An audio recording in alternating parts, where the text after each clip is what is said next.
Family ছোটটা জানেন শয়তান হয় কেন? এই যে বাপ মার আল্লাহ বেশি আল্লাদের কারণে শয়তান হয়, বেশিরভাগ জায়গায় দেখবেন সবচেয়ে শয়তান হলো ফ্যামিলির ছোটটা। কারণ এরা এত আহ্লাদ পায়, এত আহ্লাদ পায়, যতই পরে আর বড় হলি আর কলি মনে করো আর শুনবে না। সে জানে যেটা চাবে তার সামনে সেটা দিতেই হবে। এমনি যদি সে লাখ টাকার গাড়ি চায় তারা কিনে দিতে হবে, লাখ টাকার ফোন চায় তারা কিনে দিতে হবে, যা চায় তা দিতে হবে।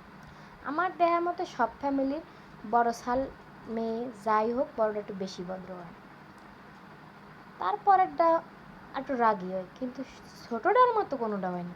ঠিক আছে, এমন ফাজিল হয়, এমন ফাজিল হয়, শয়তানের একজন শয়তানি যে জায়গায় আছে তারা দেখো সে মারামারি কও, গ্যাঞ্জাম কও, তারপরে কোনো হানি কিছু উল্টাপাল্টা দেখ ফাঁকি। বেশিরভাগ ফ্যামিলির সবচেয়ে ছোটা যেটা সেটাই বেশি শয়তান। তার বাপ মা বাবা কিছুটা ছোট রকমের করে, খাও করুক, সমস্যা নাই। কিন্তু ওই যে বাপ মা আল্লাহ দিয়ে দিয়ে খারাপ বানাই দেয়, কিন্তু বুঝতেছে না তারা।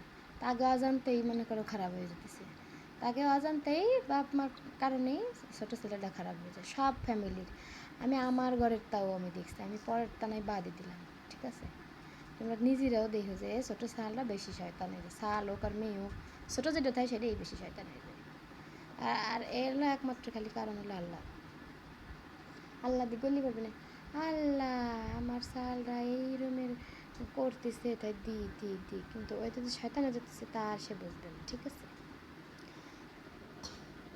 সে কিন্তু খায় বেশি, পড়ায় বেশি, সপ্তাহ দেয় বেশি, তারপরেও সে ফাজলেমিও হারে বেশি।